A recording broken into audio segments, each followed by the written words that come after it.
तो हम बात किसकी कर रहे थे, हम बात कर रहे थे पॉलिटी के एमसीक्यूज की। ठीक है, हम पॉलिटी के एमसीक्यूज की बात कर रहे थे, पूरे पूरे हम पॉलिटी को कवर करेंगे एमसीक्यूज के थ्रू। और अभी हम सबसे इंपॉर्टेंट टॉपिक जो पॉलिटी में देखने वाले हैं वो है फंडामेंटल राइट्स का, जिसको आप अगर कल गलती से भी ऐसे पढ़ के देखते हो आप लक्ष्मीकांत, तो आपको चीज़ें दिमाग में तो रहेगी, बट जो टाइम लगेगा ना, टाइम वो लगेगा ज़्यादा। और आप एमसीक्यूज कर लोगे उसके बाद अगर रीड करते हो तो हाँ चीज़ें जल्दी याद होगी और दिमाग में लॉन्ग टर्म तक रहेगी। ये ठीक है, ये जरूरी है हमारे पास। ठीक है, तो स्टार्ट करते हैं भाई फंडामेंटल राइट्स से। क्वेश्चन नंबर 1 क्या है, which of the following about fundamental rights और other legal rights is are correct in the context of Indian polity. तो याद रखना फंडामेंटल राइट्स के बारे में हमसे पूछा गया है, correct. Fundamental rights are protected and guaranteed by the Constitution, whereas other legal rights are protected and enforced by ordinary laws। क्या ये स्टेटमेंट सही है? बिल्कुल सही बात है, बिकॉज फंडामेंटल राइट्स को, है ना, कॉन्स्टिट्यूशन प्रोटेक्ट करता है, बाकी जितने भी और लीगल राइट्स हैं वो ऑर्डिनरी लॉज के द्वारा प्रोटेक्ट किए जाते हैं। The supreme court and the high court can hold any executive rule unconstitutional and void if it violets the fundamental rights. बिल्कुल सही बात है ना। ये जो पावर है ये हमारे पास सुप्रीम कोर्ट के पास है और हाई कोर्ट के पास है। सुप्रीम कोर्ट के पास है under article 32 and high court के पास है अंडर आर्टिकल 226 कि कोई भी लॉ को क्या कर सकता है, अनकॉन्स्टिट्यूशनल घोषित कर सकता है। ठीक है, सो करेक्ट हमसे पूछा गया करेक्ट जगह बोथ 1 and 2। क्वेश्चन नंबर 2 है which of the following statement about the right to constitutional remedies under article 32 of the constitution are correct. हमको बात किसकी करनी है भाई, राइट टू कॉन्स्टिट्यूशनल रेमेडीज की बात करनी है, आर्टिकल 32 के अंदर जिसके बारे में मेंशन किया गया है, करेक्ट बताना है। It provides for the right to move the supreme court and high court for enforcement of fundamental rights. बिल्कुल सही बात है यार, ये वो ताकत देता है क्या कि वो सुप्रीम कोर्ट तक जा सके। देखो सुप्रीम कोर्ट तक ठीक है, बट हमने देखा कि 226 जो है वो हमको पावर देता है कि आप हाई कोर्ट के पास जा सको। तो थोड़ा सा स्टेटमेंट को सही तरीके से पढ़ना। ठीक है, अगर हमारे पास आर्टिकल 32 के बारे में पूछा तो हाई कोर्ट के बारे में वहाँ मेंशन नहीं है भाई। अगर हमको किसी पर्सन को अगर हाई कोर्ट में जाना है एनफोर्स करने के लिए उसके फंडामेंटल राइट्स को, तो उसको आर्टिकल 32 का नहीं 226 का इस्तेमाल करना पड़ेगा। The right to move to supreme court can not be suspended in any circumstances, however this can be done with respect to high court. के स्टेटमेंट सही है कि हम लोग जो सुप्रीम कोर्ट के पास जा सकते हैं उसको कभी सस्पेंड नहीं कर सकते ना भाई ना, ऐसा नहीं है। इसको हम सस्पेंड कर सकते हैं, जैसे कि हमारे पास आर्टिकल 358 के अंदर मेंशन्ड है एंड 359 के अंदर मेंशन्ड है। तो इमरजेंसीज के समय ये हमारे पास ये सस्पेंड कर सकते हैं। ठीक है, ठीक है, आर्टिकल 20 और 21 सस्पेंड नहीं कर सकते, 32 तो कर ही सकते हैं। ठीक है, सो करेक्ट हमसे पूछा, करेक्ट तो कोई सा भी नहीं है, आंसर हो जाएगा neither 1 not 2।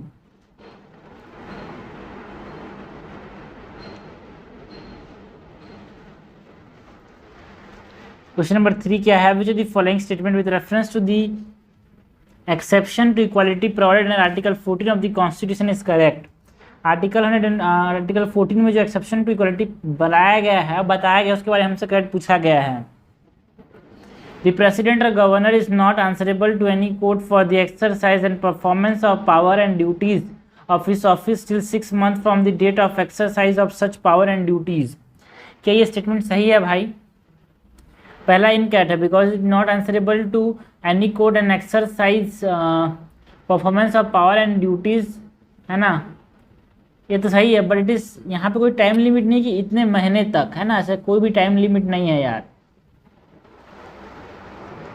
42nd constitution amendment act has provided immunity with respect to publication of substantially true reports of any proceedings of either house. ये देखो ये 44th कॉन्स्टिट्यूशनल अमेंडमेंट में नहीं बताया था, ये 44th कॉन्स्टिट्यूशनल अमेंडमेंट जो हुआ था 1978 में, है ना,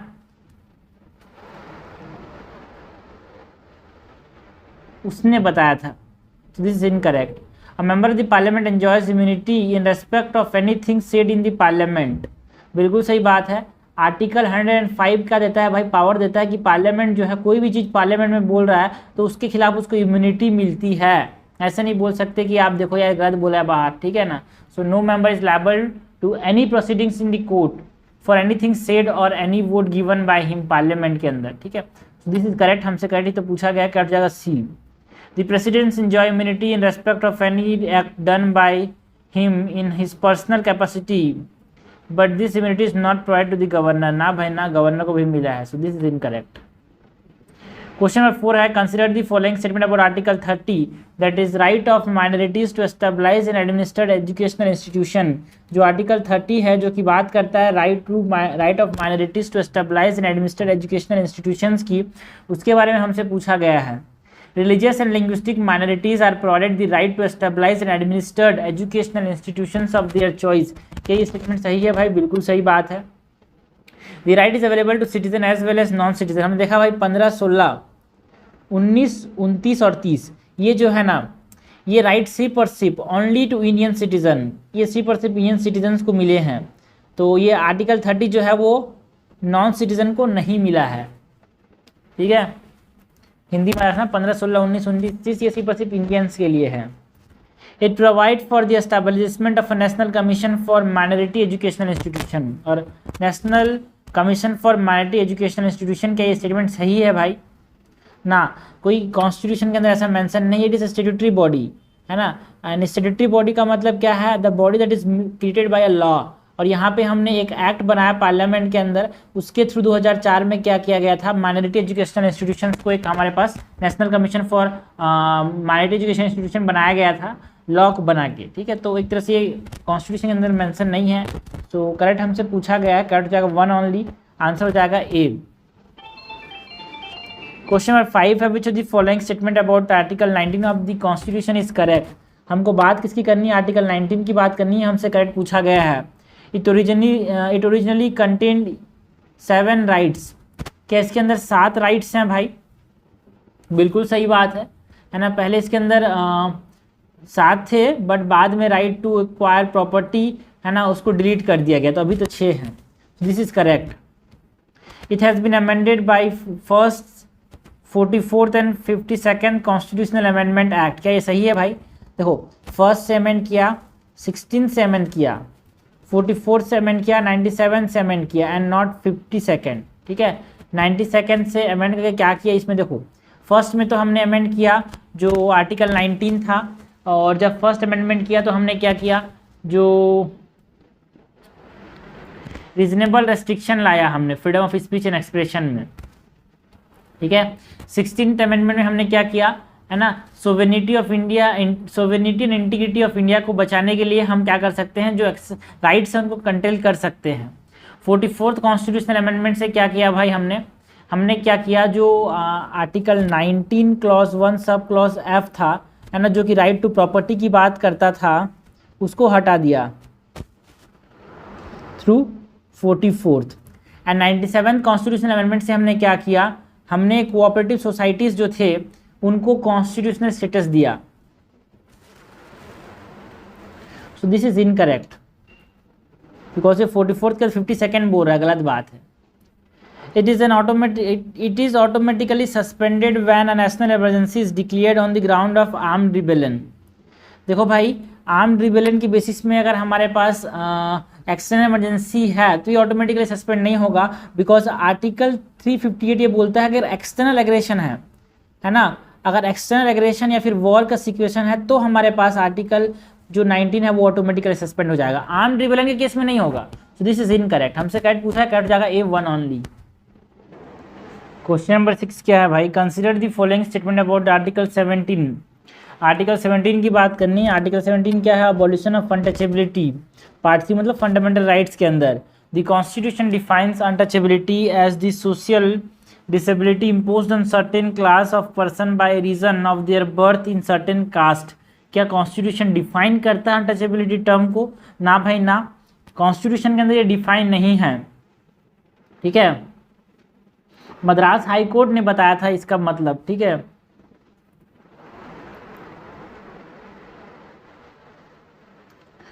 it does not cover social boycott of a few individuals or exclusion from religious service।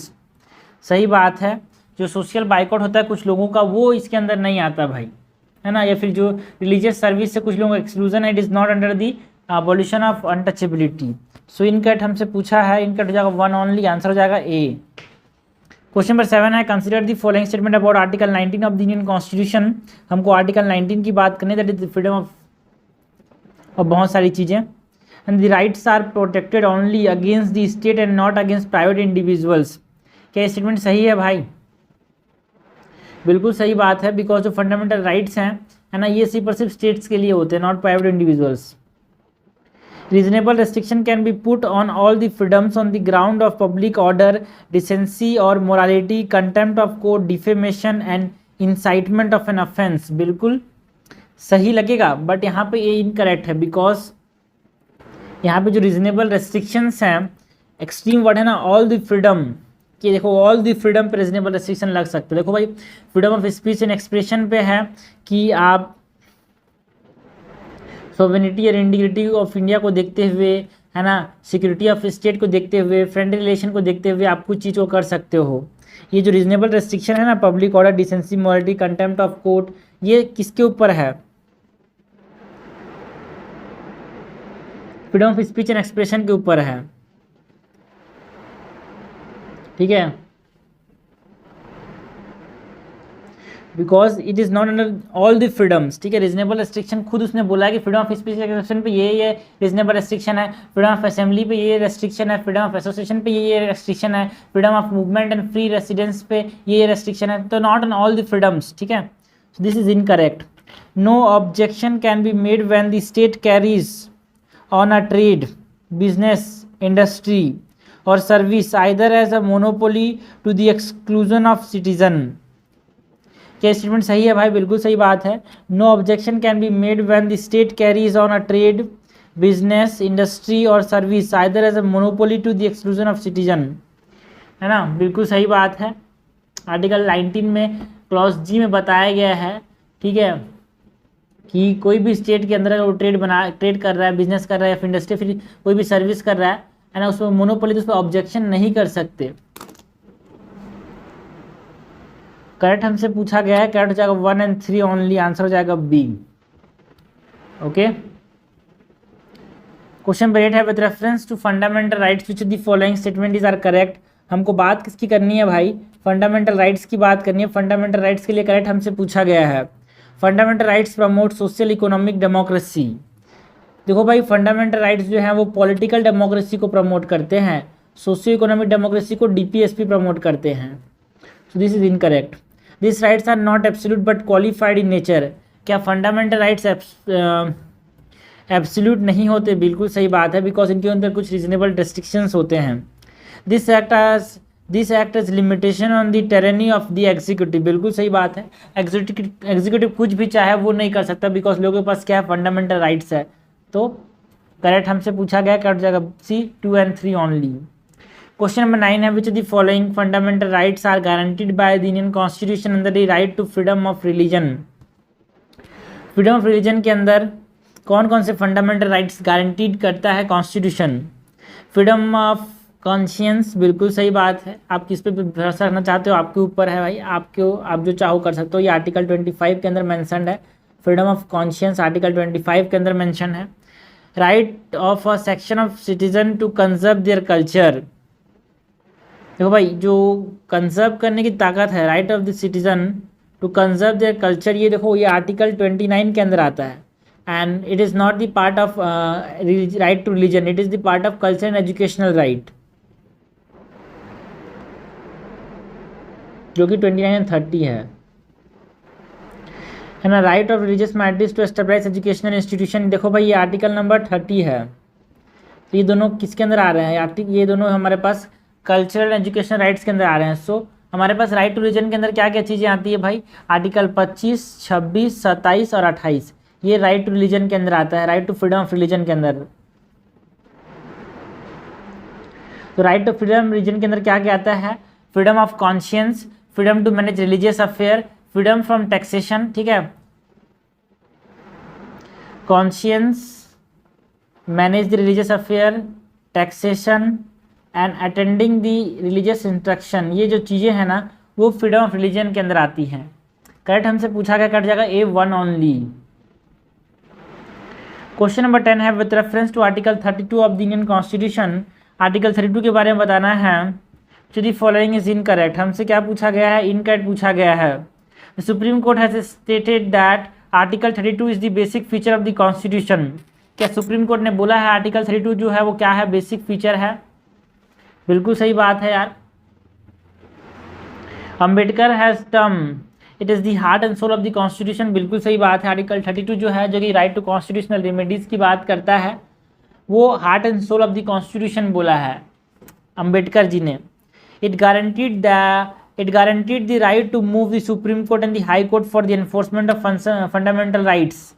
देखो फिर से वही गलती हो गया, सुप्रीम कोर्ट के पास जाने की ताकत देता है आर्टिकल 32, हाई कोर्ट के पास जाने के लिए हमारे पास आर्टिकल 226, मैंने एक और क्वेश्चन कवर किया है, आर्टिकल 226 से इसके पावर मिलेगा। सो दिस इज इनकरेक्ट, हमसे इनकरेक्ट पूछा, इनकरेक्ट हो जाएगा सी।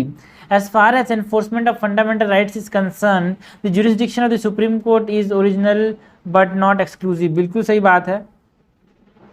फंडामेंटल राइट्स को एनफोर्स करने के लिए ओरिजिनल मतलब आप डायरेक्टली सुप्रीम कोर्ट के पास जा सकते हो, बट ऐसा नहीं कि आप सिर्फ और सिर्फ सुप्रीम कोर्ट के पास ही जाओगे, है ना। सिर्फ और सिर्फ जाना होता तो हम लोग सिर्फ एक्सक्लूसिव बोलते, जैसे कि इंटर स्टेट काउंसिल के बीच में डिस्प्यूट होगा तो आप कहाँ पे जाओगे, सिर्फ और सिर्फ सुप्रीम कोर्ट में जाओगे, तो उसके रेफरेंस में यहाँ पे जुरिसडिक्शन, उस जुरिसडिक्शन में हमारे पास एक्सक्लूसिव पावर है सुप्रीम कोर्ट के पास। बट अगर आपके फंडामेंटल राइट्स को एनफोर्स करना है तो आप सुप्रीम कोर्ट के पास भी जा सकते हो, हाई कोर्ट के पास भी जा सकते हो। So it is not exclusive, so this is correct. हमसे इनकरेक्ट पूछा, इनकरेक्ट जाएगा सी। क्वेश्चन नंबर 11 देखते हैं, which the following fundamental rights are available to both citizen and foreigners. ऐसे कौन कौन से फंडामेंटल राइट्स हैं जो सिटीजन और फॉरेनर दोनों को अवेलेबल हैं। तो याद रखना भाई, 15, 16, 19, 29 और 30 ये जो फंडामेंटल राइट्स हैं ये ओनली टू इंडियंस, ठीक है, ठीक है। So right to protection against arrest and detention in certain cases. तो प्रोटेक्शन, देखो अरेस्ट एंड डिटेंशन जो है किसके अंदर आता है ना, अरेस्ट एंड डिटेंशन किसके अंदर आता है, ये आर्टिकल 20 के अंदर आता है, 22 के अंदर आता है। Arrest against protection against arrest and detention ये आर्टिकल 22 के अंदर आता है। तो आर्टिकल 22 जो है वो इंडियंस एंड फॉरेनर्स दोनों का अवेलेबल है। And right to elementary education, right to elementary education जो आर्टिकल 21A का पार्ट है वो भी हमारे पास किसके अंदर आएगा, दोनों को मिलेगा, सिटीजन्स एंड फॉरेनर्स को। And prohibition of discrimination on the ground of religion, race, caste, sex and place of birth, ये आर्टिकल कौन सा है भाई, prohibition on discrimination on the basis of race, caste, RRCSP article number 15 है, जो कि Indians को ही अवेलेबल है। Right to freedom of conscience and press और free profession, practice and propagation of religion, देखो भाई ये आर्टिकल नंबर 25 का पार्ट है। एंड आर्टिकल 25 जो है इंडियन एंड फॉरेनर्स दोनों का अवेलेबल है, ठीक है। तो करेक्ट हमसे पूछा गया है, करेक्ट हो जाएगा 1, 2 एंड 4, आंसर हो जाएगा डी। 12 है, कंसिडर दी फॉलोइंग स्टेटमेंट, हमसे क्या पूछा गया है भाई, हमसे पूछा गया है इनमें से कौन कौन से स्टेटमेंट्स करेक्ट हैं, ये हमसे पूछा गया है, ठीक है। According to the constitution of India, the parliament and the state legislature can restrict the fundamental rights of the arm forces and the police forces respectively, मतलब जो पार्लियामेंट है वो आर्म फोर्सेस के फंडामेंटल राइट्स को रोक सकता है क्या, एंड जो स्टेट लेजिस्लेचर है वो पुलिस फोर्सेस को पुलिस फोर्सेस के फंडामेंटल राइट्स को रोक सकता है क्या ये स्टेटमेंट सही है भाई, ये स्टेटमेंट गलत है। बिकॉज पार्लियामेंट जो है वो चाहे तो आर्म फोर्सेस, पुलिस फोर्सेस, ठीक है, जो पैरामिलिट्री फोर्सेस हैं, है ना, उनके यहाँ पे इंटेलिजेंस एजेंसीज हो गए, एनालॉग फोर्सेस हो गए, उनके यहाँ पे क्या कर सकता है, फंडामेंटल राइट्स को रिस्ट्रिक्ट कर सकता है, ठीक है, not the state legislature. This is incorrect. Reasonable restriction on the fundamental rights of armed forces ensure the proper discharge of their duties and maintenance of the discipline among them, बिल्कुल सही बात है, कुछ restrictions होने चाहिए उनके भी, नहीं तो अभी अपना freedom of speech and expression को बताने लगा है सबको, तो यहाँ पे चीज़ें जो होगी, जो इंटरनल इंटेलिजेंस है वो तरह से बाहर आ जाएगा यार, ठीक है। क्वेश्चन नंबर 3 है, on violation of fundamental rights the aggrieved party has the option of moving, on violation of fundamental rights the aggrieved party has option of moving either to the high court or the supreme court, बिल्कुल सही बात है। अगर आपका कोई fundamental right violate होता है तो आप सुप्रीम कोर्ट के पास जा सकते हो, अंडर आर्टिकल 32 है ना, आप सुप्रीम कोर्ट के पास जा सकते हो, अंडर आर्टिकल 226 आप किसके पास जा सकते हो, हाई कोर्ट के पास। ये बहुत इंपॉर्टेंट चीज़ है, बार बार रिपीट हो चुकी है ये। करेक्ट हमसे पूछा गया, करेक्ट जाएगा B, 2 and 3 only. Question number 13 है, with reference to fundamental rights consider the following statement, हमको बात किसकी करनी है भाई, फंडामेंटल राइट्स की बात करनी है। Some of them are available to citizens only, बिल्कुल सही बात है। 15, 16, 19, 29, 30 जो है ये हमारे पास सिर्फ और सिर्फ इंडियंस को ही मिला है भाई। All of them are available against the arbitrary law of legislature. देखो ऑल एक्सट्रीम वर्ड है क्या सी, तो यहाँ पे सोचना मत कि देखो भाई ये गलत हो जाएगा, ठीक है। देखो भाई ये जो फंडामेंटल राइट्स हैं वो पॉलिटिकल डेमोक्रेसी प्रोवाइड करते हैं, एक तरह से जो हमारे पास टेरेनी है गवर्नमेंट का उसके अगेंस्ट हमको ये सेफ गार्ड करते हैं। So this is correct. Some of them are available against the action of private individuals.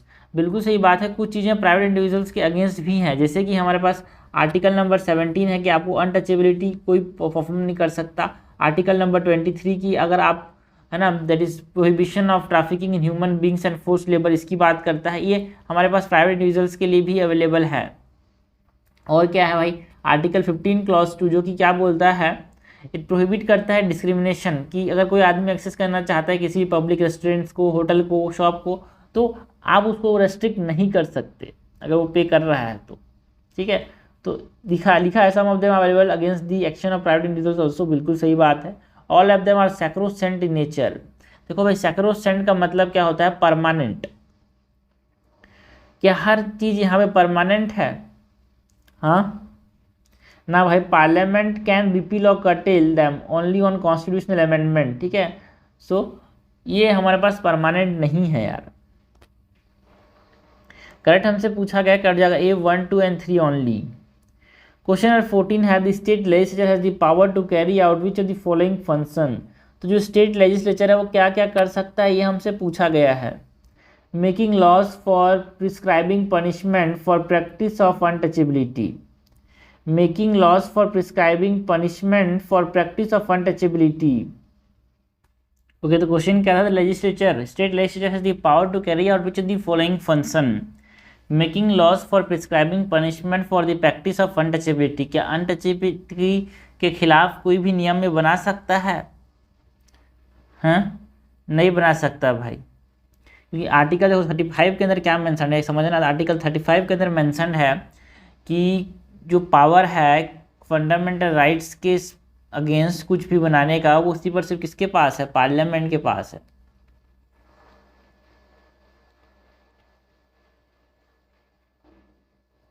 ठीक है, so this is incorrect. Prescribing residence is a condition for certain employment are appointed और appointment in state, ये भी parliament के पास है, ये भी parliament के पास है। Prescribing punishment for trafficking in human beings, ये भी पार्लियामेंट के पास है। तो स्टेट लेजिस्लेचर इन चीज़ों में नियम नहीं बना सकता, बिकॉज आर्टिकल 35 ने बोला कि जो फंडामेंटल राइट्स है उसके खिलाफ स्पेसिफाइड अगर कोई भी लॉ बनाना है तो कौन बना सकता है, पार्लियामेंट ही बना सकता है। तो करेक्ट हमसे पूछा गया, करेक्ट तो कोई सा भी नहीं है यहाँ पे। क्वेश्चन नंबर 15 है which of the following fundamental और which of the following rights have been inferred as fundamental rights under article 21। Article 21 के अंदर इनमें से कौन कौन से फंडामेंटल राइट्स हैं। राइट टू लाइवलीहुड क्या एक फंडामेंटल राइट है, बिल्कुल सही बात है। राइट टू प्राइवेसी जो है एक फंडामेंटल राइट है। राइट टू रेपुटेशन क्या एक फंडामेंटल राइट है, बिल्कुल सही बात है। And right to sustainable development it is also fundamental right. And right to travel abroad, right to travel abroad जो है वो हमारे पास आर्टिकल 21 के अंदर फंडामेंटल राइट है। But right to travel in India,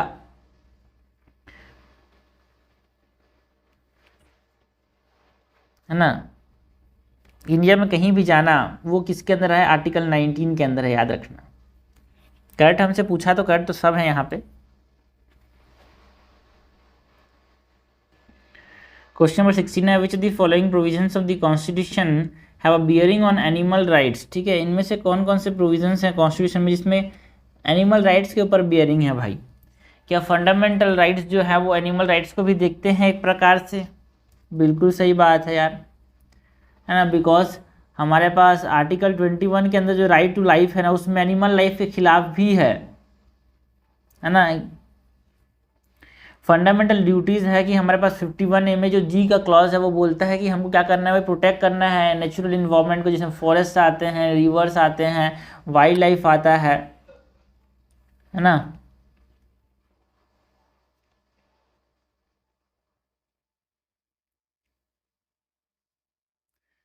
directive principles of state policy के अंदर भाई हमने देखा कि आर्टिकल 48 जो है वो क्या करता है, वो बोलता है कि जो स्टेट है ना, it shall endeavour to take steps for preserving and improving the breed and prohibiting the slaughters of cow, calves and other milch and draught cattle, जो अपने पास जो कैटल्स हैं उनको ही प्रोटेक्ट करने की बात करता है, उनके ब्रीड को बढ़ाने की बात करता है, जो स्लॉटर्स है उसको रोकने की बात करता है। सही बात है यार। 7th शेड्यूल जो कि किसके बारे में बात करता है, स्टेट लिस्ट है ना, union list and concurrent list की। उसमें हमारे पास स्टेट लिस्ट के अंदर ये क्या मेंशन है भाई, स्टेट लिस्ट के अंदर ये मेंशन है कि जो प्रिजर्वेशन प्रोटेक्शन है ना, and improvement of the stock की बात करता है, prevention of the animal disease की बात करता है, वो किसके अंदर है भाई, स्टेट के अंदर है। प्रिजर्वेशन, प्रोटेक्शन एंड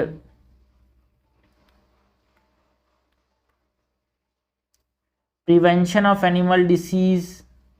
सो इनमें क्या है भाई, बियरिंग है, बिल्कुल सही बात है, बियरिंग है कि एनिमल्स को भी देखता है एक तरह से, वो एनिमल्स राइट को। करेक्ट हमसे पूछा गया, करेक्ट जाएगा डी। क्वेश्चन नंबर 17 है, consider the following statement about article 29 that is protection of the interest of minorities. हमारे पास आर्टिकल 29 की बात करनी है, जो कि किसके बारे में बात करता है, protection of interest of minorities की बात करता है। It is not restricted to minorities only and include the majority sections of society as well. बिल्कुल सही बात है, ऐसा नहीं है किसी पर सिर्फ माइनॉरिटी लिखा तो माइनॉरिटी पे ही काम करेगा ना, ये माइनॉरिटी या फिर किसी सेक्शंस पे एप्लीकेबल है भाई, है ना, जिनके पास कोई डिस्टिंक्ट लैंग्वेज हो, है ना, स्क्रिप्ट हो, उनका खुद का कल्चर हो। It protects citizens from denial of admission into any educational institution maintained by state or receiving aid out of the state on the ground of only race, religion, caste, sex or place of birth। ये statement सही है भाई ना, ये statement गलत है। Because no citizen shall be denied to admission into any educational institution, ठीक है, जो कि फंड कौन कर रहा हो, स्टेट, ठीक है। यहाँ पे याद रखना प्लेस ऑफ बर्थ नहीं है, ठीक है, रेस है, रिलीजन है, कास्ट है, लैंग्वेज है, ठीक है। इसके बेसिस में अगर कोई भी आदमी को डिनाई किया जा रहा है किसी भी एजुकेशनल इंस्टीट्यूशन के द्वारा जो कि स्टेट गवर्नमेंट से फंड कर रहा हो, तो उसको प्रोटेक्ट करता है यार, ठीक है, race, religion, caste and language. This is incorrect. तो याद रखना sex and place of birth नहीं है। तो ये इंपॉर्टेंट चीज़ जो कि आप पढ़ते पढ़ते मिस कर जाते हो, जो कि क्वेश्चन बनाने से समझ आता है कि यहाँ पे चीज़ें घुमाई जा सकती है। करेक्ट हमसे पूछा गया, करेक्ट जगह ए, वन ऑनली। क्वेश्चन नंबर 18 है, consider the following pair of rights mention under article 32 of the constitution. कुछ राइट्स के बारे में बताया गया, बहुत इंपॉर्टेंट चीज़ें हैं ये सब, है ना, जो रिट्स है हमारे पास, राइट्स निवे रिट्स बोलते हैं इसको। तो आर्टिकल 32 में जो रिट्स है उसके बारे में बताया गया है, उसको हमको मैनेज करना है उसका ऑब्जेक्टिव से। तो हेबियस कॉर्पस, हेबियस कॉर्पस का ऑब्जेक्टिव क्या है ना, हेबियस कॉर्पस का ऑब्जेक्टिव क्या है ये हमसे पूछा गया है ना। इट इज़ इसका मतलब होता है to have the body of, मैंने किसी पर्सन को, है ना, प्रोटेक्ट करने की बात करता है कि आप उसको रोक नहीं सकते। So to have the body of, तो इंडिविजुअल लिबर्टी को प्रोटेक्ट करने की बात करता है यार ये।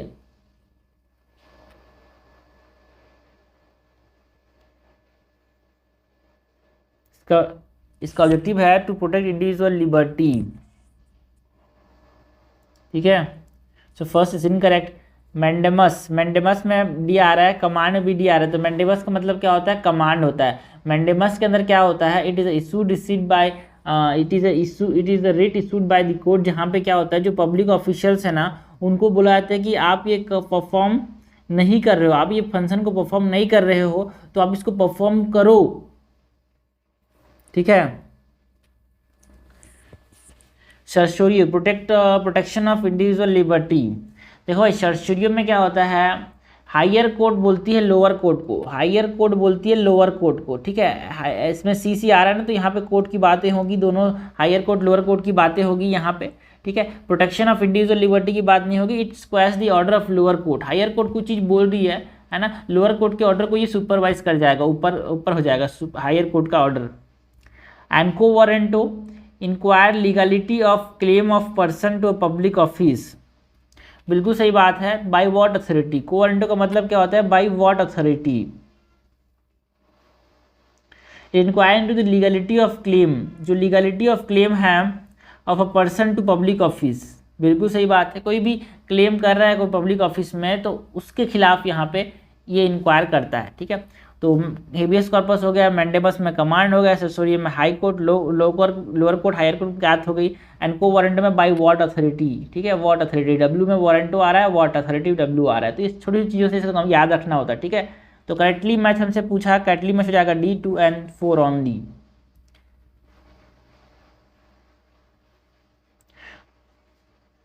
क्वेश्चन नंबर 19 क्या है, consider the following statement about the right to freedom of religion provided under article 25। तो right to freedom of religion जो कि 25 के अंदर मेंशन्ड है, आर्टिकल 25 के अंदर, उसके बारे में हमको बताना है। The right to profess, practice and propagate can be restricted on the basis of public order, morality and health only. Extreme word देखो, ओनली। देखो भाई, it is subject to public order, morality and health, ये तो सही है, but इसके साथ साथ और भी कुछ प्रोविजंस हैं, ठीक है, ऐसा नहीं कि this only, so this is incorrect. Being a secular democracy, the state is restricted from regulating or restricting any economic, financial and political activity associated with religious practice। ये गलत है, बिकॉज हमारे अंदर क्या है, एक तरह से अमेरिका के अंदर जो सेक्युलरिज्म का अलग कॉन्सेप्ट है भाई, यहाँ पे एक तरह से दूर जाते हैं सेक्युलरिज्म से, ठीक है ना, छोड़ दिया जाता है जो भी चलते हैं रिलीजन उनको। बट यहाँ पे हमारे पास इंडिया के अंदर क्या है ना, जो सेक्युलरिज्म है वो हमारे पास वहाँ पे जो स्टेट है वो इन्वॉल्व हो सकता है ना, state is permitted to restrict any economic, financial and political activities, ठीक है।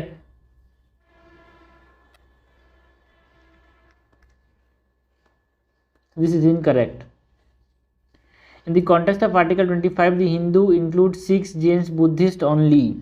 बिल्कुल सही बात है, 25 में जो हिंदूज हैं उसमें सिक्स, जैन्स एंड बुद्धिस्ट को भी इंक्लूड किया जाता है। करेक्ट हमसे पूछा गया है, करेक्ट, तो यहाँ पे सी हो जाएगा 3 ओनली। क्वेश्चन नंबर 20 है, consider the following statement about article 20 of the constitution.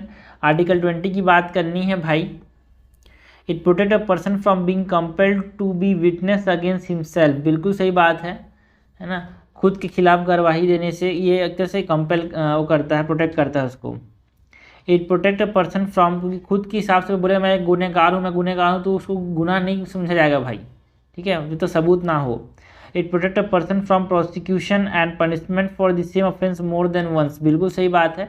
Article 20 जो है, एक आदमी को एक कानून, जैसे हमारे पास एक है ना अमिताभ बच्चन का पिक्चर है जहाँ पे अंधा कानून शायद पता नहीं क्या है, उसमें एक आदमी को एक जुर्म की 2 बार सजा हो जाती है, एक बार फिर से मार के जेल गया होता है, फिर से मारता है उसी आदमी को, क्योंकि मरा नहीं रहता, फिर से उसके ऊपर कार्रवाई होती है। तो ऐसा नहीं होता, ये सुप्रीम कोर्ट, ये आर्टिकल 20 बोलता है।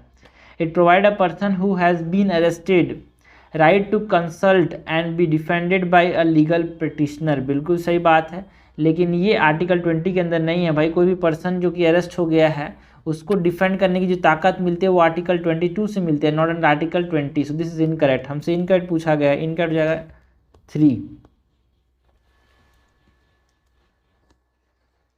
क्वेश्चन नंबर 21 क्या है, consider the following statement about article 18 of the union constitution. Article 18 किसके बारे में बात करता है, आर्टिकल 17 जो है अबॉलिशन ऑफ अनटचेबिलिटी की बात करता है। आर्टिकल 18 जो है वो क्या बोलता है उसको हमको बताना है, ठीक है। A foreigner holding any office of profit under the state can not accept any title from the foreign state without the consent of the president और गवर्नर ऑफ द स्टेट। ये गलत है, बिकॉज जो फॉरेनर है अगर hold कर रहा है कोई भी ऑफिस इंडिया के अंदर, है ना, ये टाइटल एक्सेप्ट नहीं कर सकता without the consent from the president, है ना, यहाँ पे कोई भी गवर्नर का रूल नहीं है भाई। It prohibit the state from conferring any title on any body. देखो, ये मिलिट्री और एकेडमिक टाइटल दे सकता है, दूसरा टाइटल के लिए प्रोहिबिट करता है, ठीक है, एनी टाइटल नहीं है ना। All title except military and academic titles like doctor, engineer, military में कर्नल, जनरल, ये सब चीज़ दे सकते हैं।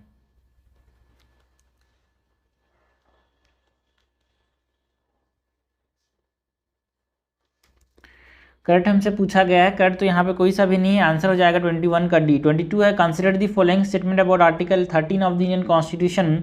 आर्टिकल 13 की बात करनी है। It provide for declaration of law as void if they are inconsistent with any of the fundamental rights. Article 13 जो है वो किसी भी लॉ को वॉइड बना देता है अगर वो फंडामेंटल राइट्स के साथ इनकन्सिस्टेंट है तो। बिल्कुल सही बात है यार। Definition of law under it does not include non legislative source of law. क्या ये स्टेटमेंट सही है भाई?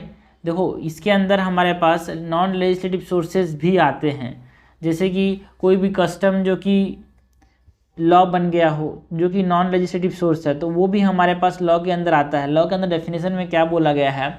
Any law enacted by the parliament, state legislature, ordinance जो कि इशू किया है प्रेसिडेंट या फिर गवर्नर ने, कोई भी स्टेटरी इंस्ट्रूमेंट जो है ना, और non legislative sources, non legislative source of law, जिसमें कोई कस्टम अगर नियम बन गया हो उसको, तो वो उसको भी इंक्लूड करते थे। नॉट इंक्लूड बोल रहा है, गलत बोल रहा है यार। Constitutional amendment can not B challenge even if it violets the fundamental rights, गलत बात है यार। केशवानंद भारती जजमेंट ने बोला है कि ना, कॉन्स्टिट्यूशनल अमेंडमेंट को भी चैलेंज कर सकते हैं अगर वो बेसिक स्ट्रक्चर को वायलेट कर रहा है, और यहाँ पे fundamental rights are the part of the basic structure, so this is incorrect. तो हमसे करेक्ट पूछा है, करेक्ट जाएगा A1 ओनली। क्वेश्चन नंबर 23 है, consider the following statement, the concept of equality before the law has been taken from the American constitution. देखो भाई है ना, इक्वल प्रोटेक्शन ऑफ लॉ जो है वो अमेरिकन कॉन्स्टिट्यूशन से लिया गया है, जो इक्वालिटी बिफोर द लॉ है ये ब्रिटिश कॉन्स्टिट्यूशन से लिया गया है। ठीक है, देखो याद रखना, ज़्यादा बड़ा मतलब इक्वल प्रोटेक्शन ऑफ लॉ ज़्यादा बड़ा है नाम, तो अमेरिका ज़्यादा बड़ा है नाम। सो इस तरह से याद रख सकते हैं। Equality before law is negative concept which connotes the absence of any special privilege in favor of any person. Equality before law जो है एक नेगेटिव कॉन्सेप्ट है। क्या? बिल्कुल सही बात है, बिकॉज कोई भी स्पेशल प्रिविलेज किसी को नहीं मिलेगा, ऐसा बोलता है इक्वालिटी। मतलब कोई लॉ है, कोई आदमी है एक लॉ नाम का, उसके सामने सब बराबर हैं, तो कोई भी किसी को स्पेशल प्रिविलेज नहीं दिया जाएगा। ये ब्रिटिश से हमने लिया है, ब्रिटिश कॉन्स्टिट्यूशन से। Equal protection of law is a positive concept which connotes the equality of treatment under equal circumstances। बिल्कुल सही बात है, इक्वल एंड इक्वल याद रखना। इक्वालिटी बिफोर द लॉ है ना, and equal protection of law. Equal protection of law में हमारे पास क्या याद रखेंगे कि इक्वल सर्कमस्टांसेस को बात याद रखना, इक्वल सर्कमस्टांसेस में हमारे पास इक्वल ट्रीटमेंट करेंगे। तो ये हमारे पास बिल्कुल सही है, जो कि हमने अमेरिका से लिया है। तो कन्फ्यूज होने के लिए हमको समझना नहीं है, कन्फ्यूज मत होना, समझना है हमको। ठीक है, समझना नहीं बोल रहा हूँ तो बोल रहा हूँ। इक्वल से याद रखना, इक्वल प्रोटेक्शन ऑफ लॉ में इक्वल सर्कमस्टांसेस की बात होती है। तो दोनों में क्या होता है समझ नहीं आता यार। इक्वल प्रोटेक्शन ऑफ लॉ में स्पेशल प्रिविलेज का एब्सेंस था कि इक्वलिटी बिफोर द लॉ में स्पेशल प्रिविलेज का एब्सेंट था। तो इक्वल प्रोटेक्शन ऑफ लॉ में इक्वल आ रहा है, और इक्वल सर्कमस्टांसेस जो है वो की इक्वालिटी ऑफ ट्रीटमेंट। ठीक है, तो दूसरी तरह से ये अगर इक्वल है तो वो दूसरा हो जाएगा, है ना। तो करेक्ट हमसे पूछा, करेक्ट जाएगा B2 and 3 ओनली। आंसर हो जाएगा 23 का B। 24 है, which of the following statement is are correct in the context of Indian constitution. हमसे इंडियन कॉन्स्टिट्यूशन के बारे में बताया गया है, पूछा गया है। करेक्ट हमसे पूछा है, no man can be punished except for a breach of law. बिना लॉ के ब्रीच की किसी को भी पनिश नहीं कर सकते, बिल्कुल सही बात है। Equal subjection of all citizen to the ordinary law of land, बिल्कुल सही बात है। जितने भी सिटीजन हैं सबको, है ना, इक्वल सब्जेक्शन होगा, बराबरी तरह से वो बटेगा सब में। The Constitution is the result of the right of individual rather than the Constitution being the source of the individual right। ये उल्टा बोल रहा है, जो Constitution is not the result of right of individual, जो Constitution है वो individual rights से बने हैं भाई। In India जो Constitution is the source of individual right, Constitution is a source of individual right. हाँ, इस प्रकार से, ऐसे नहीं है कि कॉन्स्टिट्यूशन जो है इंडिविजुअल राइट्स से बना है, ऐसा नहीं है। ठीक है, constitution is the source of individual right. So ये उल्टा बोल रहा है, तो गलत बोल रहा है यार। करेक्ट हमसे पूछा गया, कट जाएगा A1 and 2। इंडिया के अंदर ऐसा है, ये इंडिया के अंदर। क्वेश्चन नंबर 25 है, consider the following statement about article 15। Article 15 किसके बारे में बात करता है? Prohibition of discrimination on the basis of race, religion, caste, sex and place of birth. किसके अंदर? एजुकेशन की, एम्प्लॉयमेंट, एजुकेशन के अंदर। It provide that state shall not discriminate against any citizen on the ground of religion, race, caste, sex और place of birth. बिल्कुल सही बात है। All the provisions of article 15 provide the protection against the discrimination by the state only. क्या state के खिलाफ ही discrimination से protect कर सकते हो? क्या प्राइवेट इंडिविजुअल के खिलाफ आप प्रोटेक्ट नहीं कर सकते? ना भाई ना। यहाँ पे हमारे पास मैंने बताया था ना क्वेश्चन में, access to hotels, restaurants,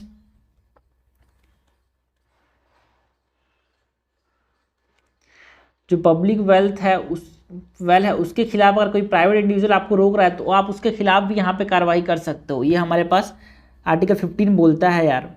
the state is exempted to make special provision for women and state.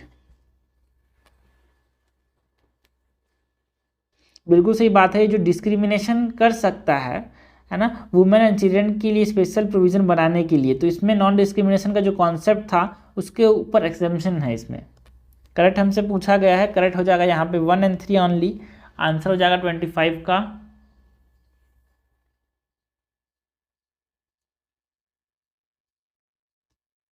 देखो एक चीज मिस हो गया, मैंने यहाँ पे RRCSP बोला ना, religion race caste sex place of birth, ये डिसेंट के ऊपर नहीं है भाई, है ना। डिसेंट का कोई कॉन्सेप्ट यहाँ पे नहीं है, ठीक है ना। RRCSP है। सो फर्स्ट इनकरेक्ट आंसर हो जाएगा सी। क्वेश्चन 26 क्या है, consider the following statement about article 19 of the Indian constitution की फ्रीडम ऑफ बहुत सारी चीज़ें देता है, ठीक है। सो आर्टिकल 19 के बारे में बात करना है। Every citizen has the right of peaceful assembly on public as well as private land. देखो भाई, पब्लिक लैंड में असेंबल हो सकता है, किसी के घर में, है ना, किसी अंबानी घर में नहीं घुस सकते और बोल सकते हो यार मेरे को पास ये राइट है मैं घुस सकता हूँ। पब्लिक लैंड में असेंबल हो सकते हो, प्राइवेट लैंड में नहीं कर सकते ये सब चीज़। Freedom of association has guaranteed the right of effective bargaining to trade union. क्या यहाँ पे फ्रीडम ऑफ एसोसिएशन में बार्गेनिंग कर सकते हो, ऐसा कोई राइट है क्या? ना भाई ना, ऐसा कोई राइट नहीं है, ठीक है। Right to move out of the country is also protected under article 19। हमने देखा था कि आउट ऑफ द कंट्री जो है वो आर्टिकल 21 के अंदर आता है। इनसाइड द कंट्री अगर आप मूव करना चाह रहे हो तो it is protected under article 19। So this is incorrect. हमसे इनकरेक्ट पूछा, इनकरेक्ट तो सारे हैं। क्वेश्चन 27 है, consider the following statement regarding article 20 of the constitution. Article 20 की बात करनी है।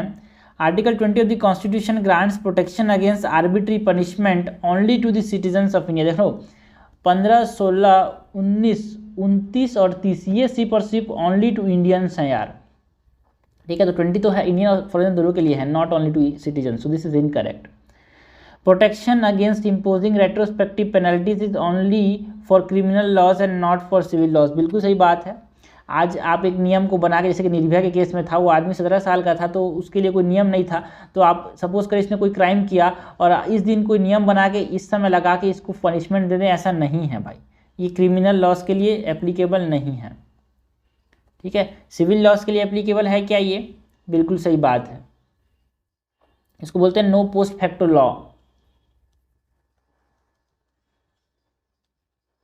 और एक और चीज़ है यहाँ पे 20 के अंदर, no double jeopardy, that is, है ना, protection against double jeopardy, मतलब एक आदमी को एक गुना की 2 सजा, अंधा कानून वाला concept. Is also available in proceeding before administrative authorities, है ना। अगर एडमिनिस्ट्रेटिव अथॉरिटीज़ में कोई प्रोसीडिंग्स हो रही है तो उसमें भी प्रोटेक्शन दिया जाता है क्या? देखो भाई, ये जो है ना, protection against the double jeopardy means no person shall be prosecuted और punished for more than once, ठीक है ना, for the same offence. But ये जो प्रोटेक्शन है it is available only for the court of law या फिर tribunal. कोई डिपार्टमेंटल या फिर एडमिनिस्ट्रेटिव अथॉरिटी में इसके खिलाफ प्रोटेक्शन है, ऐसा नहीं है। It is only for the court of law and tribunals. So this is incorrect, ठीक है। सो हमसे करेक्ट पूछा गया है, कट जाएगा B2 ओनली। क्वेश्चन 28 है, consider the following statement. Only parliament has power to legislate with regard to preventive detention. जो preventive detention है हमारे पास आर्टिकल 22 के अंदर, जो कि प्रिवेंट करता है हमारे पास अरेस्ट से, उसके खिलाफ सिर्फ और सिर्फ पार्लियामेंट नियम बना सकता है क्या? हाँ, क्या सिर्फ और सिर्फ पार्लियामेंट नियम बना सकता है क्या? ना, पार्लियामेंट के साथ साथ state legislature, parliament plus state legislature दोनों बना सकता है। तो ये चीज़ें जो है ना, ये मिस हो जाती है पढ़ते समय, दिमाग से उड़ जाती है। बट आप जब क्वेश्चन बनाओगे तो हाँ, ये हमेशा खनकेगा आपके दिमाग में जब भी आप क्वेश्चन बनाओगे तो, कि नहीं नहीं नहीं, पार्लियामेंट के साथ साथ स्टेट लेजिस्लेचर भी आर्टिकल 22 के खिलाफ नियम बना सकता है। So this is incorrect. No democratic country in the world has made preventive detention as an integral part of the constitution as it has been done in India। बिल्कुल सही बात है। जैसे कि प्रिवेंटिव डिटेंशन को हम इंडिया के fundamental right का इंपॉर्टेंट पार्ट बना दिए हैं, कोई और देश ने ऐसा नहीं किया है भाई। बिल्कुल सही बात है, करेक्ट हमसे पूछा गया है, करेक्ट हो जाएगा B2 ओनली। क्वेश्चन नंबर 29 है, consider the following statement right provided under article 25 that is right to religion, ठीक है, of the Indian constitution are available only to the citizens of India. मैंने बोला ना भाई 15, 16, 19, 29, 30 ये सिर्फ और सिर्फ किसके लिए हैं? ओनली टू इंडियंस, ठीक है। तो जो आर्टिकल 25 है क्या वो ओनली टू इंडियंस होगा? नहीं होगा, it is Indian plus foreigners. Article 26 provide that no religious instruction shall be provided in any educational institution wholly maintain out of state fund.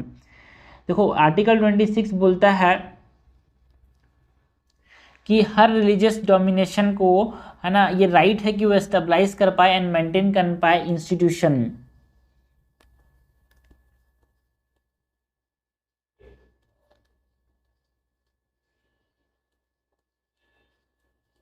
है ना, so this is incorrect. Article 28 deals with the right to establish and maintain institution of religion and charitable purpose। मैंने बोला ना भाई ये तो article number 26 है ये, है ना। ये जो है ना आर्टिकल 28 वो क्या बोलता है? वो बोलता है कि नो रिलीजियस, जो कि कोई भी ऐसे रिलीजियस इंस्टीट्यूशन जो कि स्टेट फंड से चल रहा हो वहाँ पे रिलीजियस इंस्ट्रक्शन नहीं दे सकते। तो एक तरह से ये इंटरचेंज कर दिया, 28 वाली बात को 26 में बोल दिया गया, 26 वाली बात को 28 में बोल दिया गया है। तो करेक्ट तो यहाँ पे कोई सा भी नहीं है, 29 का आंसर हो जाएगा डी। 30 है consider the following statement. Article 29 of the constitution guaranteed protection only to the linguistic minorities of India. क्या जो आर्टिकल 29 है सिर्फ और सिर्फ लिंग्विस्टिक माइनॉरिटीज को प्रोटेक्शन देता है भाई? ना ना ना ना, लिंग्विस्टिक के साथ साथ यहाँ पे हमारे पास ना जो कल्चरल माइनॉरिटीज़ हैं, रिलीजियस माइनॉरिटीज़ हैं, है ना, both to religious and linguistic minorities दोनों को देता है, ठीक है। So it is not only linguistic minorities but also the religious minorities. Article 30 of the constitution, article 29, 39 क्या है ना, it is education and cultural rights, है ना। Article 30 of the constitution provide the right to religions or linguistic minorities to establish and administer educational institution of their choice। बिल्कुल सही बात है, जो रिलीजियस या फिर लिंग्विस्टिक माइनॉरिटीज़ हैं वो एजुकेशन इंस्टीट्यूशन का स्टेबलाइज कर सकते हैं, एडमिनिस्टर कर सकते हैं उनकी मर्जी से। Article 30 of the constitution also include right to religious और linguistic minorities to impart education to their children in its own language. बिल्कुल सही बात है, खुद के लैंग्वेज में वो एजुकेशन दे सकते हैं। जो रिलीजियस एंड लिंग्विस्टिक माइनॉरिटीज़ के लोग हैं ये उनको ये ताकत देता है, उनको अधिकार देता है। ये करेक्ट हमसे पूछा गया, कट जाएगा 2 और 3 ओनली, आंसर हो जाएगा 30 का डी। क्वेश्चन में 31 क्या है? Consider the following statement about article 30 of the constitution. Article 30 की बात करनी है भाई। आर्टिकल 30 किसकी बात करता है? एडमिनिस्टर कर सकते हैं एजुकेशनल इंस्टीट्यूशंस की, उसकी बात करता है, ठीक है। Protection under it is confined only to religious and linguistic minorities. क्या ये स्टेटमेंट सही है भाई कि ये रिलीजियस एंड लिंग्विस्टिक माइनॉरिटीज़ के अंदर ही, है ना, कन्फाइंड है? बिल्कुल सही, हमने देखा पिछले क्वेश्चन में।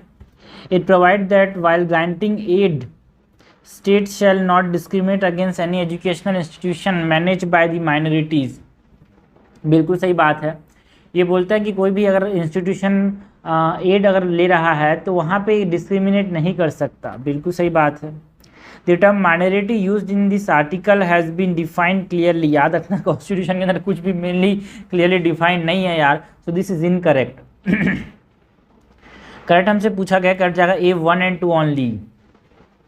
क्वेश्चन नंबर 32 है consider the following statement.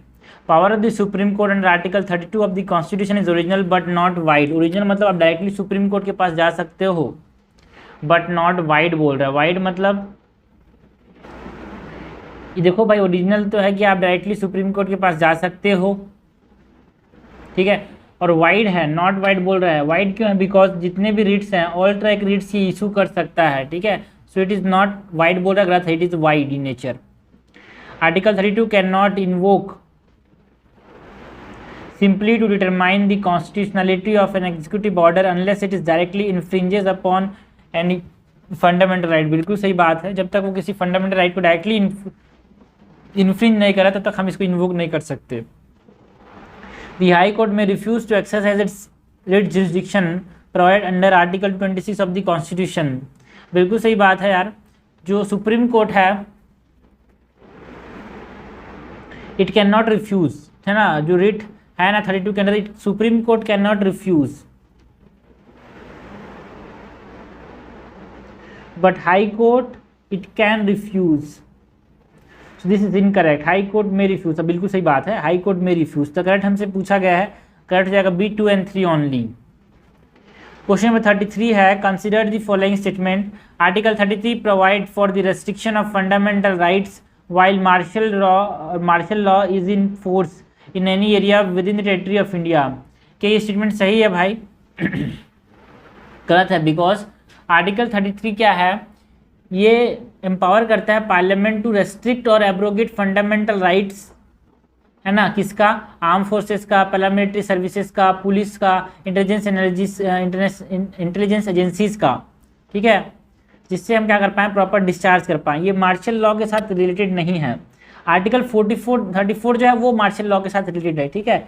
Article 33 बोलता है कि जो पार्लियामेंट है वो आर्म फोर्सेस जो है, पैरामिलिट्री फोर्सेस जो है, arm forces, paramilitary forces, police forces, है ना, जो इंटेलिजेंस फोर्सेस हैं, उनका क्या कर सकता है, फंडामेंटल राइट्स क्या कर सकता है, अब्रोगेट कर सकता है। ये आर्टिकल 33 के अंदर मेंशन्ड है, ठीक है। Article 34 empower parliament to restrict the fundamental rights of the members of the arm forces and paramilitary forces. पहले तो गलत बात है कि आर्म फोर्सेस, पैरामिलिट्री फोर्सेस के साथ साथ पुलिस फोर्सेस, इंटेलिजेंस फोर्स, है ना, कोई एनालोगस फोर्स है, उसको ये रेस्ट्रिक्ट कर सकता है, बट ये आर्टिकल 33 के अंदर मेंशन है, 34 के अंदर मेंशन नहीं है, ठीक है।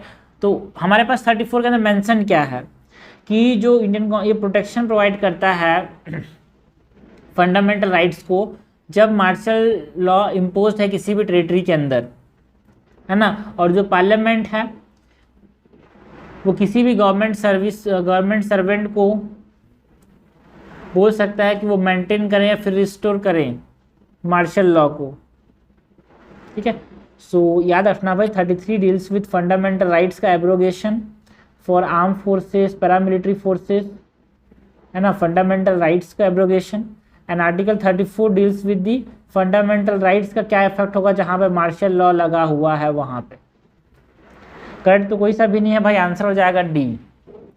34 है, consider the following statement about the martial law. Martial law की बात करनी है। It suspend the government and ordinary law of the court. जब मार्शल लॉ कहीं लगा हुआ है तो वो जो गवर्नमेंट और ऑर्डिनरी लॉ है उनको सस्पेंड कर देता है। क्या बिल्कुल सही बात है।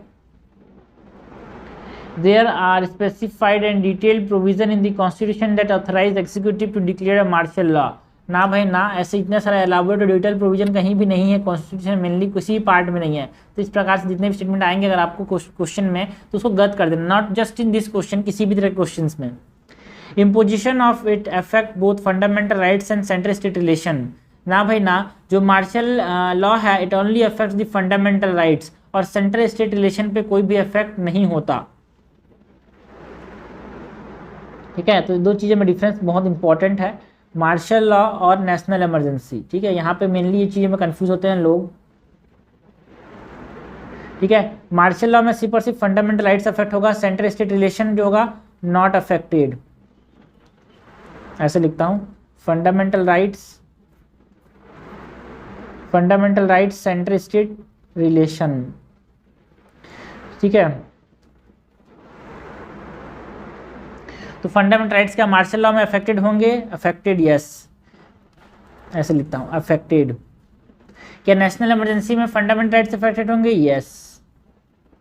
क्या central state relation martial law में अफेक्टेड होगा? नो। क्या नेशनल इमरजेंसी के समय सेंट्रल स्टेट रिलेशन अफेक्टेड होगा? यस। तो ये डिफरेंस है नेशनल इमरजेंसी और मार्शल लॉ में, ठीक है। Imposition of the act affect both fundamental rights and central state relation? No, it just only affect fundamental rights, ठीक है। तो देखो इस तरह का क्वेश्चन कभी भी आप कभी बुक पढ़ो, आपको कभी भी इस तरह का कॉन्सेप्ट क्लियर नहीं होगा भाई, आप एक बार समझ लेना। मैंने लिखा भी 100% कॉन्सेप्चुअल एंड फैक्चुअल, टेंशन इसलिए बिकॉज यहाँ पे चीज़ें हो रही है, आप भी ऑब्जर्व कर लेना इस चीज़ों को, ठीक है। क्वेश्चन नंबर इसका स्टेटमेंट 1 ही करेक्ट है, तो आंसर हो जाएगा 34 का ए। 35 है, which of the following statement about part 3 of the constitution is incorrect. Part 3 मतलब फंडामेंटल राइट्स के बारे में हमसे पूछा गया है, incorrect. Protection of the interest of minorities under article 29 is not restricted to minorities only and it include majority section of the society as well. हमने देखा भी था क्वेश्चन में यार, article 20 and 21 can not be suspended under any kind of emergency, ये भी सही है यार। Article 17 defines untouchability as a practice of social boycott. No, हमने देखा था कि आर्टिकल 17 डिफाइन नहीं करते, इसको मद्रास हाई कोर्ट ने डिफाइन किया था, दिस इज इनकरेक्ट, हमसे इनकरेक्ट तो पूछा है। Right under article 19 are available to the citizen and not to the non citizen. हमने देखा भाई 15, 16, 19, 29, 30 ये सिर्फ इंडियंस के लिए अनएप्लीकेबल है, ठीक है। तो it is only available to citizen and not to non citizen, बिल्कुल सही बात है।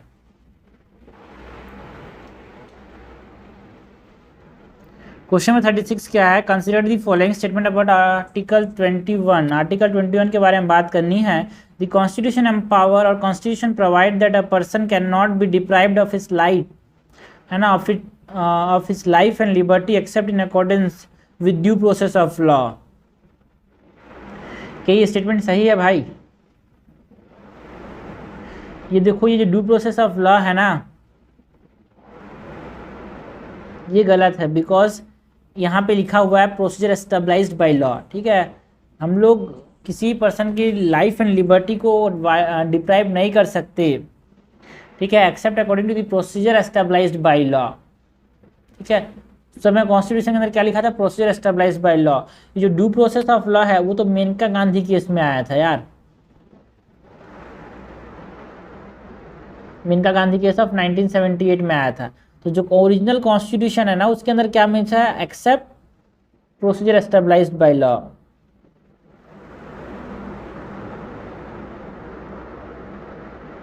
Okay, so this is incorrect. The supreme court has declared the right to privacy and right to get internet access as a fundamental right under this.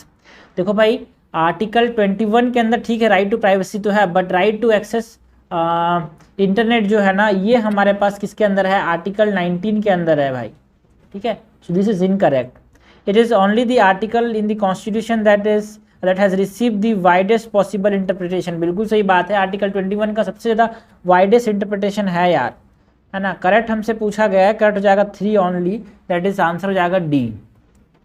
Question number 37 है, which the following statement about fundamental rights are incorrect. हम लोग fundamental rights के बारे में बताना है कि गलत क्या है।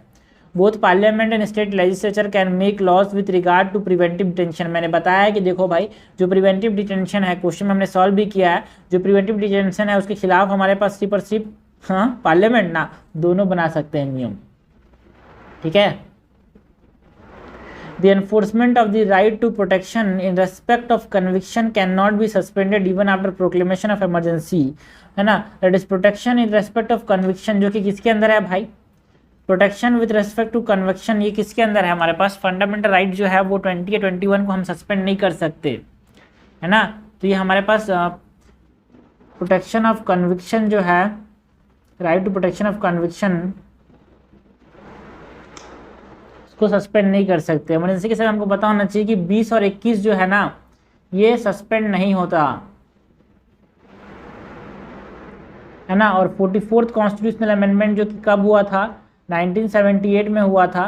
इससे क्या हुआ, जो सुप्रीम कोर्ट या फिर कोर्ट के पास जो मूव कर सकते हैं, it can not be suspended.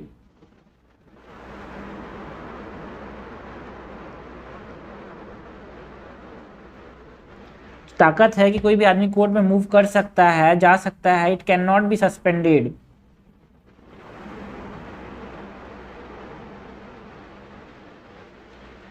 No objection can be made when the state carries on trade business as a monopoly. बिल्कुल सही बात है, जब कोई स्टेट जो है ट्रेड या फिर बिजनेस को मोनोपोली से चला रहा है तो उसमें कोई भी ऑब्जेक्शन नहीं कर सकते।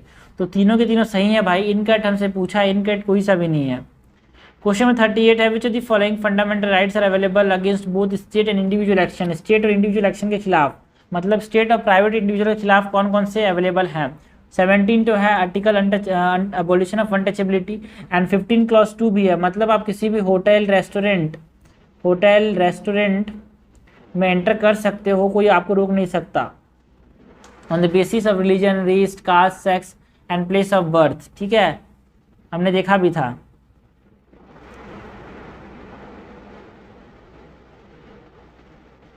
ठीक है, बाथिंग टैंक है ना, रोड्स, पब्लिक, उसमें आप किसी को रोक नहीं सकते। तो ये भी हमारे पास प्राइवेट, स्टेट, पब्लिक, इंडिविजुअल दोनों के खिलाफ है। आर्टिकल 24 क्या है, it prohibit the employment of children under 14 years, ठीक है।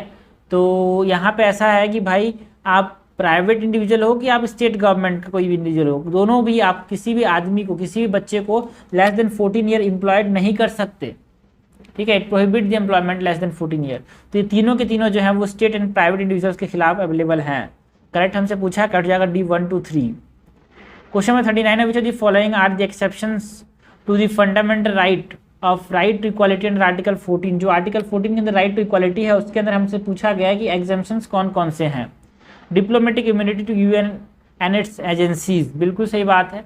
जो यूएन और उनकी एजेंसीज हैं उनको डिप्लोमेटिक इम्यूनिटी दी गई है भाई, राइट टू इक्वालिटी है ना, उनको आप इक्वल ट्रीट मत करो, समझ नहीं, ये एब्सोल्यूट नहीं है, मतलब उनको थोड़ा सा स्पेशल ट्रीटमेंट देना पड़ता है। यहाँ पे हमारे देश में आया ना यार, इसलिए। Article 31C that is saving of law giving effect to certain directive principles. कुछ डायरेक्टिव प्रिंसिपल्स को अगर हमको इफेक्ट देना है, लागू करना है, तो उसके लिए कुछ उसको सेव करना पड़ेगा, वरना कभी भी ऐसा नहीं हो पाएगा कि डायरेक्टिव प्रिंसिपल्स जो है, जैसे हमको रोड बनाना है भाई किसी बेहतर के लिए, किसी का प्राइवेट जमीन से जा रहा है तो रोड जो है देश के बेहतरी के लिए हो रहा है, तो आप ऐसा नहीं कर सकते कि प्राइवेट इंडिविजुअल भाई बोलेगा मेरा रोड, जो मेरे जमीन में रोड कैसे बना रहा है भाई देश। तो कुछ है ना, डायरेक्टिव प्रिंसिपल्स को इफेक्ट में लाने के लिए हम फंडामेंटल राइट्स थोड़ा सा वायलेट कर सकते हैं। इम्यूनिटी टू द गवर्नर, ये भी एक तरह से एग्जेम्पशन है भाई राइट टू इक्वालिटी के अंदर।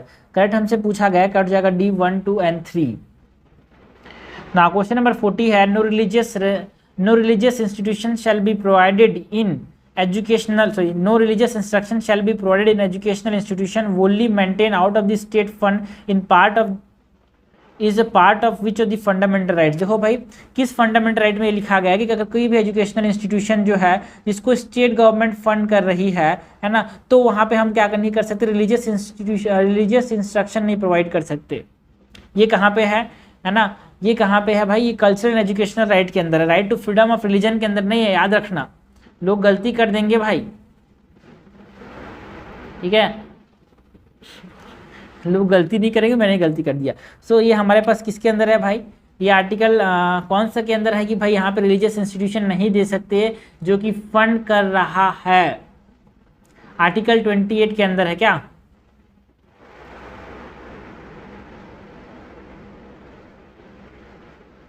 ये आर्टिकल 28 के अंदर बताया गया है। और आर्टिकल 28 किसका पार्ट है भाई, राइट टू रिलीजन का पार्ट है, ठीक है।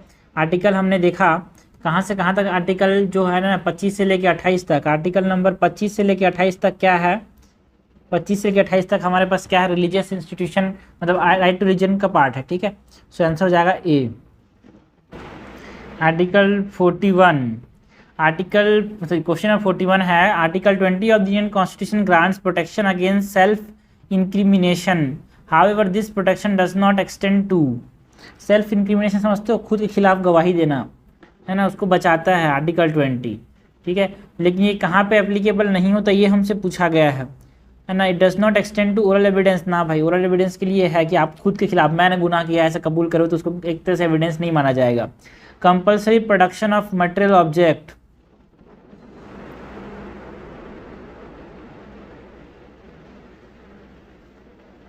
नॉट एक्सटेंड पूछा है ना, तो yes it extend to oral evidence, ठीक है। नॉट एक्सटेंड पूछा है तो compulsory production of material object, compulsion to give blood specimen, आपको कंपल्शन जो दे रहे हो ना ब्लड स्पेसिमेन, वो ऐसा नहीं कि आप खुद के खिलाफ ब्लड है ना स्पेसिमेन नहीं दे सकते। मटेरियल ऑब्जेक्ट का कंपल्सरी प्रोडक्शन आप करना पड़ेगा, मतलब समझ रहे हो, एक तरह से ऐसा है थंब इंप्रेशन दे रहे हो तो आप उसके खिलाफ ऐसा हट नहीं सकते कि नहीं दूंगा, मेरे खिलाफ सेल्फ इंक्रिमिनेशन ये वाला नहीं है, ठीक है। मटेरियल ऑब्जेक्ट आप जो कानून ने आपने गुनाह किया उसको आप दे सकते हो, उसको देना है आपको, ऐसा नहीं कि मैं सेल्फ इंक्रिमिनेशन आर्टिकल 20 आप मेरा वायलेट करो, ऐसे नहीं बोल सकते, ठीक है। करेक्ट हमसे पूछा गया, कट जाएगा, मतलब खुद की गवाही ओरल ही नहीं दे सकता भाई आदमी कि मैंने गुनाह किया कबूल कर लियो है मैं, ऐसा टाइप का कोई आदमी मारपीट कबूल करवा ले आपसे, है ना, तो ऐसा नहीं है, इसको एविडेंस नहीं माना जाएगा। क्वेश्चन 42 है, consider the following statement regarding right to education. हमको राइट टू एजुकेशन की बात करनी है। It places an obligation on the state to provide free and compulsory education to all children of the age of 6 to 14 years. जो right to education है वो obligation देता है स्टेट को कि हाँ वो 6 से 14 साल के बच्चों को एजुकेशन प्रोवाइड करे फ्री एंड कंपल्सरी, बिल्कुल सही बात है यार। The right is available only to citizens and not foreigners. जब हमने बोला भाई 15, 16, 19, 29, 30 ये जो है सिर्फ और सिर्फ इंडियंस के लिए हैं, ठीक है, ओनली टू द इंडियंस। तो जो हमारे पास राइट टू एजुकेशन है 21A के अंदर आता है, तो ये हमारे पास इंडियन प्लस फॉरनर्स दोनों के लिए है ये। दिस इज इनकरेक्ट, करेक्ट हमसे पूछा कट जाएगा A1 ओनली। क्वेश्चन 43 है, which of the following writs can be issued against both public authorities as well as private individuals. Public और प्राइवेट दोनों के खिलाफ कौन कौन से रिट्स यहाँ पे इशू कर सकते हैं। हेबियस कॉर्पस जो है वो हमारे पास पब्लिक प्लस प्राइवेट दोनों के खिलाफ इशू कर सकते हैं, बट जितने बाद है प्रोहिबिशन हो गया, को वारंटो, वारंटो में क्या होता है, बाय व्हाट अथॉरिटी,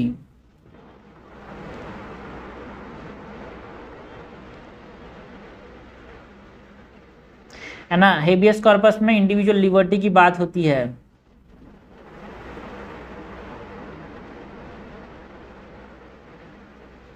ना।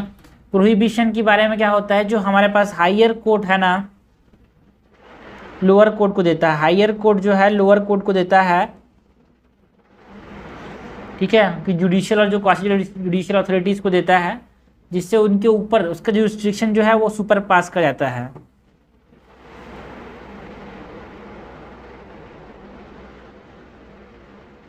सर्चोरी जिसको हम बोल सकते हैं।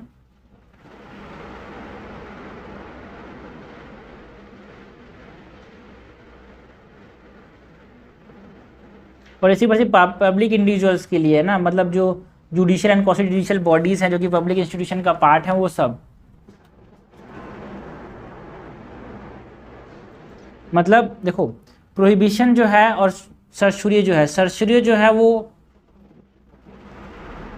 हायर कोर्ट जो है लोअर कोर्ट के वर्डिक्ट को अपोजिट कर देता है, उल्टा कर देता है, और हायर कोर्ट डायरेक्शन देता है, मतलब जो जुरिस्डिक्शन है अगर जुरिस्डिक्शन को ऊपर ब्रीच कर रहा है तो उसको क्या करता है, प्रोहिबिट करता है, प्रोहिबिशन। उसके दायरे को अगर वो दायरे से बाहर जा रहा है तो, ठीक है। सो आंसर क्या हो जाएगा यहाँ पे, करेक्ट हो जाएगा A B, one only, one only. सिर्फ हेबियस कॉर्पस जो है वो प्राइवेट एंड पब्लिक इंडिविजुअल्स के खिलाफ है। The essentiality doctrine informs the basis of which the following provision of the Indian Constitution। जो essentiality doctrine है वो किसका important part बना रहा है, essentiality doctrine, ठीक है। तो ये देखो 25 और 26 ऑफ द इंडियन कॉन्स्टिट्यूशन जो है ना, essentiality doctrine मतलब जो रिलीजियस प्रैक्टिस है, इट इज सो एसेंशियल, है ना, इसीलिए वो एसेंशियल जो एसेंशियल रिलीजियस प्रैक्टिस है ये हमारे पास एसेंशियल एक तरह से, क्योंकि रिलीजियस प्रैक्टिस है इट इज सो एसेंशियल कि वो एक तरह से बेसिस बनाता है यार रिलीजन का, इसलिए आप नहीं रोक सकते, है ना। और ये जो एसेंशियलिटी डॉक्ट्रिन है ना भाई, वो सिरूर मठ केस जो 1952 में हुआ था वहां पे आया था, 7 जज बेंच बैठी थी वहां पे।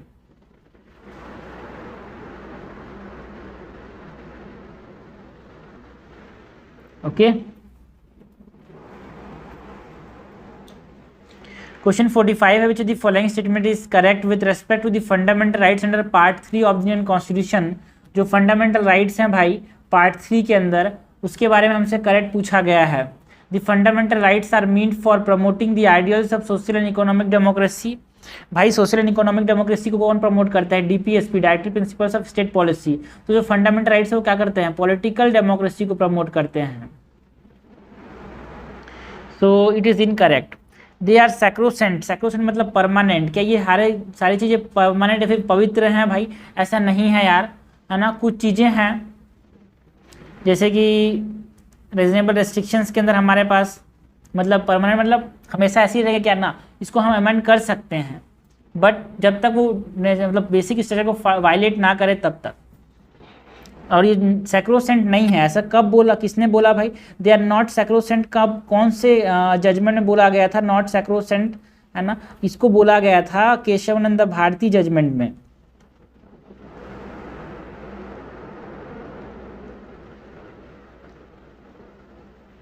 (1973). Their application to the member of the armed forces can be abrogated by the president। इसके जो एप्लीकेशन है it can B abrogated but not by the president, है ना। ये पार्लियामेंट एब्रोगेट कर सकता है, और हमने देखा भाई आर्टिकल 33 बात करता है इसके बारे में, और 34 जो है वो मार्शल लॉ के बारे में बात करता है। This is also incorrect. None of this statement are correct, बिल्कुल सही बात है। आंसर हो जाएगा 45 का डी। क्वेश्चन 46 है, in the context of fundamental rights the following is are prohibited under article 23। Article 23 के अंदर क्या क्या प्रोहिबिटेड है ये हमसे पूछा गया है। क्या चाइल्ड लेबर प्रोहिबिटेड है भाई आर्टिकल 23 के अंदर, बिल्कुल सही बात है यार, चाइल्ड लेबर प्रोहिबिटेड है ऐसा लगेगा, but it is incorrect because article 43 के अंदर, है ना, आर्टिकल 43 के अंदर हमारे पास किसके बारे में बात करता है, ह्यूमन ट्रैफिकिंग को प्रोहिबिट करने की बात करता है। Child labour is prohibited in article 24, ठीक है। ह्यूमन ट्रैफिकिंग को हम प्रोहिबिट करने की बात करता है आर्टिकल 24, ठीक है। देवदासी सिस्टम को यहाँ पे प्रोहिबिट करने की बात करता है, ठीक है ना। ह्यूमन ट्रैफिकिंग, देवदासी सिस्टम, है ना। Slavery is prohibited and selling और buying of man and women like goods, it is also prohibited, ठीक है। कंपल्सरी एजुकेशन और compulsory service for public purpose, ये इसके अंदर नहीं है भाई। जो compulsory service for public purpose है ये हमारे पास एक एक्सेप्शन है टू दिस प्रोविजन, जो आर्टिकल 23 है उसके अंदर। करेक्ट हमसे पूछा गया, कट जाएगा C2 ओनली। क्वेश्चन 47 है, consider the following statement in the context of fundamental rights of protection in respect to conviction of offence.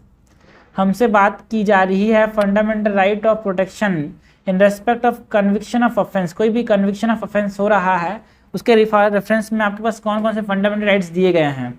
It is covered under article 22 of the constitution. Conviction of the offence मतलब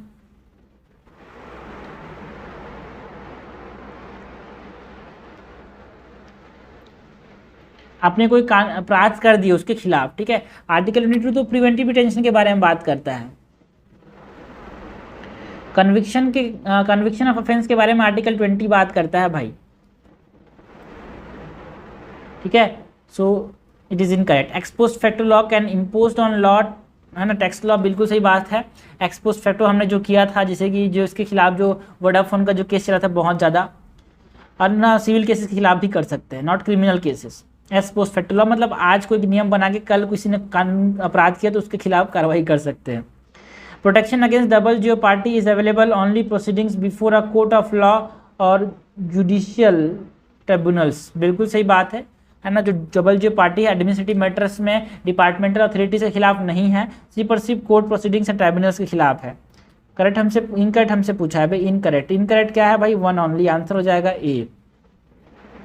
question 48 है, which of the following statement is are correct in the context of enforcement of article 32 of the Indian constitution. जो article 32 है Indian constitution का, उसके बारे में हमसे पूछा गया है, जो कि रिट्स के बारे में बात करता है। The power of the supreme court is original and exclusive, not exclusive भाई। मतलब ओरिजिनल मतलब आप डायरेक्टली सुप्रीम कोर्ट के पास जा सकते हो, but it is not exclusive because आप हमारे पास जो हाई कोर्ट है उसके पास भी जा सकते हो अंडर आर्टिकल 226, किसी भी फंडामेंटल राइट अगर आपको वैलिड होता है तो। So that is not exclusive, है ना। कि किसी पर सिर्फ सुप्रीम कोर्ट के पास ये पावर नहीं है। मतलब हाँ, president can empower any court to issue direction order और writs of all kind. It is not president, it is the parliament जो है जो कि ऑथराइज कर सकता है, जो कि किसी भी कोर्ट को एम्पावर कर सकता है। It can not be invoke to determine the constitutionality of a legislation unless it directly infringes on fundamental rights. हमने देखा था क्वेश्चन में कि हाँ भाई डायरेक्टली किसी फंडामेंटल राइट्स को इन्फ्रिंज नहीं कर रहे तो हाँ किसी भी कॉन्स्टिट्यूशनलिटी किसी भी लेजिस्लेशन पे अंदर घुस नहीं सकते हम। करेक्ट हमसे पूछा गया है, करेक्ट हो जाएगा 3 ओनली, आंसर हो जाएगा सी। क्वेश्चन नंबर 49 है, the supreme court in the NALSA judgment recognise the right to self determination of gender equality, है ना। Following the judgment the transgender were entitled to which of the following fundamental rights. जो transgender है they were entitled to which of the fundamental rights, ये हमसे पूछा गया है। Supreme court in the NALSA judgment recognise the right to self determination. Transgender is entitled to which of the fundamental rights. Okay, so transgender जो है वो कौन कौन से फंडामेंटल राइट्स से एंटाइटल्ड हैं, ये हमसे पूछा गया है यार। तो आर्टिकल 14 है क्या, that is right to equality. बिल्कुल सही बात है। आर्टिकल 15 है क्या, बिल्कुल सही बात है यार, है ना। बिकॉज जो NALSA versus the union of India judgment ने ये बोला कि देखो भाई आर्टिकल 40 भी हमारे पास ट्रांसजेंडर्स के लिए अवेलेबल होगा, है ना। पहले इन्हीं के लिए था, बट बाद में ये 15-16 भी यहाँ पे इंक्लूड किए गए हैं, ठीक है। 19 भी है भाई, 19 clause 1 sub clause A and 21 भी। अगर आपसे और भी कोई पूछे कि कौन कौन से कोर्ट ने ट्रांसजेंडर्स के लिए कौन कौन से फंडामेंटल राइट्स को एंटाइटल किया है, तो 14, 15, 16, 19 क्लॉज 1 सब क्लॉज ए 21, तो यहाँ पे तो सारे हो जाएंगे भाई। करेक्ट हो जाएगा यहाँ पे B 1, 2, 3। क्वेश्चन नंबर 50 है, which of the following is correct regarding the fundamental rights of freedom of association. जो फ्रीडम ऑफ एसोसिएशन है उसके बारे में हमसे पूछा गया है। It is covered under article 23। क्या फ्रीडम ऑफ एसोसिएशन आर्टिकल 23 के अंदर नहीं भाई, आर्टिकल 23 जो है वो किसके बारे में बात करता है? इट टॉक्स अबाउट स्लेवरी को हटाने की, देवदासी सिस्टम को हटाने की, ठीक है ना। आप फोर्स लेबर जो है वो नहीं कर सकते, मतलब ट्रैफिकिंग, जो ह्यूमन ट्रैफिकिंग होती है उसको प्रोहिबिट करने की बात करता है ना। फ्रीडम ऑफ एसोसिएशन के बारे में तो हमारे पास आर्टिकल 19 क्लॉज सी बात करता है यार। It also cover the negative right of not to form association. क्या नेगेटिव राइट भी करता है कि हाँ किसके खिलाफ, किस चीज़ों पे आप क्या नहीं कर सकते, एसोसिएशन नहीं बना सकते, उन चीज़ों पे एसोसिएशन नहीं बना सकते जो किसी भी तरह से पब्लिक ऑर्डर को रोक रहा है, मोरालिटी को एक तरह से खत्म कर रहा है। सोवेनिटी ऑफ इंडिया को देखते हुए आप कोई भी एसोसिएशन सोवेनिटी को मेंटेन करने के खिलाफ जो है, वो जो एसोसिएशन बना रहे हैं उसके खिलाफ आप ये नहीं बना सकते, तो नेगेटिव राइट्स भी दिए हैं। Getting recognization of the association is also fundamental right. देखो भाई, right to obtain recognization is not a fundamental right, कि आपको कोई रिकॉग्नाइजेशन मिले या ना मिले, नहीं मिला तो आप फंडामेंटल नहीं बोल सकते नहीं मिल रहा है भाई, मेरा फंडामेंटल राइट है मेरा रिकॉग्नाइजेशन पाना। तो करेक्ट हमसे पूछा गया है, कट हो जाएगा 2 ओनली, आंसर हो जाएगा 50 का सी। 51 है, consider the following statement in the context of writ of mandamus. ठीक है, तो मैंडेमस के मतलब क्या होता है यार? मैंडेमस का मतलब क्या होता है? हमने देखा था क्वेश्चन में सारे चीज़ें के बारे में। मैंडेमस का मतलब होता है ना कमांड, है ना। कमांड मतलब समझना भाई, कोई भी पब्लिक ऑफिशियल जो है ना, सब कोर्ट क्या करता है और कमांड करता है। किसको कमांड करता है यार? कोई भी पब्लिक ऑफिशियल को जो अपना काम नहीं कर रहा है।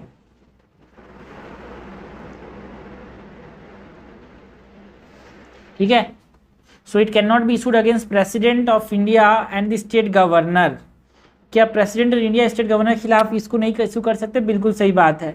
It can be issues to enforce contractual obligation, no it can not be issued against private individuals, है ना। डिपार्टमेंटल इंस्ट्रक्शंस या फिर कोई भी कॉन्ट्रेक्चुअल ऑब्लिगेशंस है उसके खिलाफ, प्रेसिडेंट के खिलाफ, है ना, चीफ जस्टिस ऑफ इंडिया के खिलाफ।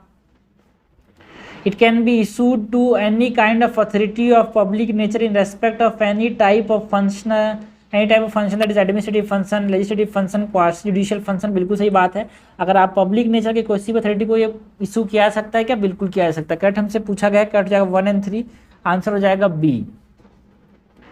क्वेश्चन नंबर 52 है, as per 15 clause 5 article 15 clause 5 state can make special provision by law for the advancement of any socially and educationally backward class of citizen और for the schedule caste और the schedule tribe in so far as the special provision to their admission to the educational institution. क्या ये statement सही है भाई? ये तो सही है। अब देखते हैं the type of educational institution जहाँ पे ये प्रोविजन कवर्ड है। प्राइवेट एडेड इंस्टीट्यूशन, बिल्कुल सही बात है। अनएडेड प्राइवेट एजुकेशनल इंस्टीट्यूशंस उस पर भी एप्लीकेबल है, बट माइनॉरिटी एजुकेशनल इंस्टीट्यूशन वो अपने आप को खुद चलाते हैं, उनमें आप रिजर्वेशन बना के नहीं डाल सकते किसी भी लोगों को। ठीक है, तो ये 29 और 30 जो है वो उस तरह से अंदर अपने आप को एडमिनिस्टर करेंगे, अपने लोगों को रखेंगे। करेक्ट हमसे पूछा, कट जाएगा ए 1 और 2 ओनली। क्वेश्चन नंबर 53 है, consider the following pair with reference to fundamental rights and constitutional amendment related to it and reservation in promotion. Promotion के अंदर जो रिजर्वेशन है एससीज और एससीज को जो मिलता है, रिजर्वेशन तो एम्प्लॉयमेंट में मिलता है लेकिन साथ साथ उनको प्रमोशन में भी रिजर्वेशन मिलता है भाई। वो कब ऐड किया गया? 77 कॉन्स्टिट्यूशनल अमेंडमेंट एक्ट है ऐड किया गया, जो कि हमारे पास रिजर्वेशन इन प्रमोशन जो है, जो कि आर्टिकल 16 क्लॉज 4 का पार्ट है, जो कि मंडल केस जो था फेमस, उसमें यहाँ पे ऐड किया गया 1995 के अंदर 77 कॉन्स्टिट्यूशनल अमेंडमेंट हुआ। और this is correct. Right to form cooperative societies जो है वो 97 कॉन्स्टिट्यूशनल अमेंडमेंट का पार्ट है भाई, 73 कॉन्स्टिट्यूशनल अमेंडमेंट का पार्ट नहीं है। ठीक है, जो 73 कॉन्स्टिट्यूशनल अमेंडमेंट है वो तो बच्चे को बताना चाहिए, पंचायती राज इंस्टीट्यूशंस के साथ रिलेटेड करता है। राइट टू एजुकेशन जो है 86 कॉन्स्टिट्यूशनल अमेंडमेंट से ऐड किया गया 2002 के अंदर, जहाँ पे 21A को हमने इंसर्ट किया। करेक्टली मैच क्या है भाई? 1 और 3, आंसर हो जाएगा डी। क्वेश्चन 54 है, which of the following is a part of right to freedom under the fundamental right. Right to freedom के अंदर कहाँ से कहाँ तक के आर्टिकल्स आते हैं भाई? राइट टू फ्रीडम के अंदर हमारे पास कहाँ से कहाँ तक के आर्टिकल्स आते हैं, 19 से लेके 22 तक। ये किसके अंदर है, राइट टू फ्रीडम के अंदर है। तो राइट टू स्ट्राइक जो है एक फंडामेंटल राइट है क्या, हाँ, राइट टू स्ट्राइक जो है क्या वो एक हमारे पास फंडामेंटल राइट है, नहीं है भाई।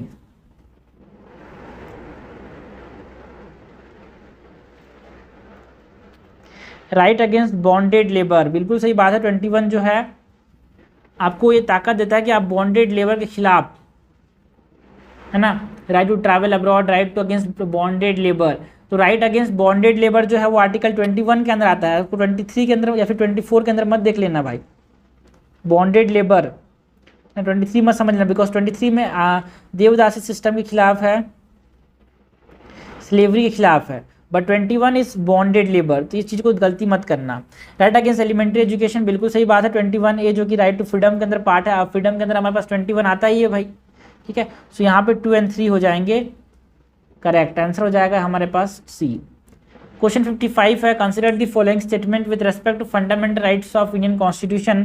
फंडामेंटल राइट्स की बात करनी है। Procedure established by law, a provision in article 21 is borrowed from the British constitution. देखो भाई, प्रोसीजर एस्टेब्लाइज्ड बाय लॉ 24 के अंदर, 14 के अंदर नहीं है भाई, तो 21 के अंदर नहीं है।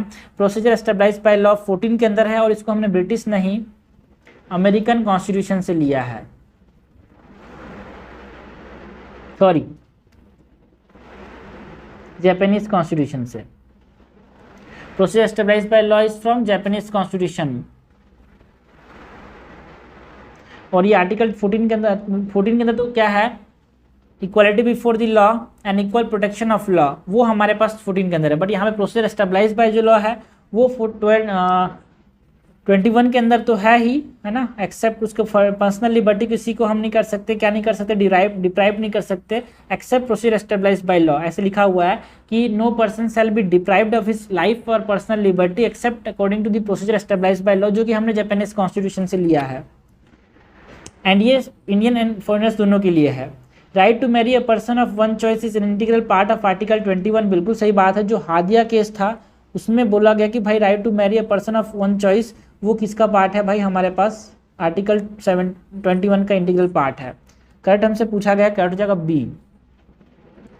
क्वेश्चन 56 है, a British citizen staying in India can not claim right to. तो देखो भाई 15, 16, 19, 29, 30 ये सिर्फ और सिर्फ इंडियंस के लिए है, तो इनको ये क्लेम नहीं कर सकता। That is right to freedom of profession, freedom of trade and profession. देखो ये 14 है भाई, तो ये तो क्लेम कर सकता है। लाइफ एंड पर्सनल लिबर्टी है 21, तो ये भी क्लेम कर सकता है। बट जो freedom of trade and profession है, जो कि आर्टिकल कितने के अंदर आ रहा है, 19 के अंदर आ रहा है, वो ये नहीं कर सकता क्लेम। क्वेश्चन 57 है, consider the following statement about fundamental rights, they are enforceable in the court of law. कि आप मेरा फंडामेंटल राइट एनफोर्स नहीं हो रहा है, आप डायरेक्टली कोर्ट में जाके कानूनी आप केस कर सकते हो क्या, बिल्कुल। And they are absolute, no they are not absolute यार, है ना। कुछ चीज़ें हैं जो कि एब्सोल्यूट है, बाकी तो यहाँ पे हटा सकते हैं यार, कुछ रीजनेबल रेस्ट्रिक्शंस हैं, ठीक है। And they can be suspended during national emergency except some, बिल्कुल सही बात है। 20 और 21 को छोड़ के सब कुछ हम क्या कर सकते हैं, सस्पेंड कर सकते हैं। And there available only to Indian citizen, ना भाई इंडियन में कुछ 15, 16, 19, 29, 30, फिर से बोलता हूँ 15, 16, 19, 29, 30 जो है ये हमारे पास सिर्फ और सिर्फ ओनली टू दी इंडियंस, बाकी जितने भी हैं वो सिटीजन जो है फॉरेनर्स के लिए भी हैं। And they are content in part 4, no they are content in part 3 of the constitution. तो करेक्ट हमसे पूछा गया है, करेक्ट जाएगा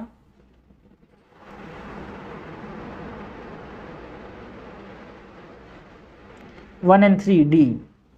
लास्ट क्वेश्चन है 58 नंबर का, in the context of polity of India consider the following statement, only parliament shall have the power to make laws restricting the application of fundamental rights to the member of arm forces, बिल्कुल सही बात है। Article 33 के अंदर है ये mention, okay. Both parliament and state legislature shall have power to make laws for prescribing punishment for an offense such as trafficking in human being and forced labor। ना, इसमें सिर्फ और सिर्फ पार्लियामेंट ही नियम बना सकता है। ये आर्टिकल 35 बोलता है कि सिर्फ और सिर्फ पार्लियामेंट नियम बना सकता है विद रिस्पेक्ट टू इन सब चीज़ों के खिलाफ, ठीक है। सो करेक्ट ये इनकरेक्ट है, करेक्ट हमसे पूछा कट जाएगा ए 1 ओनली। तो हमने क्वेश्चंस देखे भाई फंडामेंटल राइट्स के टोटल 58 क्वेश्चन, सारे के सारे टॉपिक कवर हुए, सारे इंपॉर्टेंट चीज़ें कवर हुई, चीज़ें दिमाग में गई ना, हाँ यही हमारा एम है। अब देखेंगे इसके बाद DPSPs।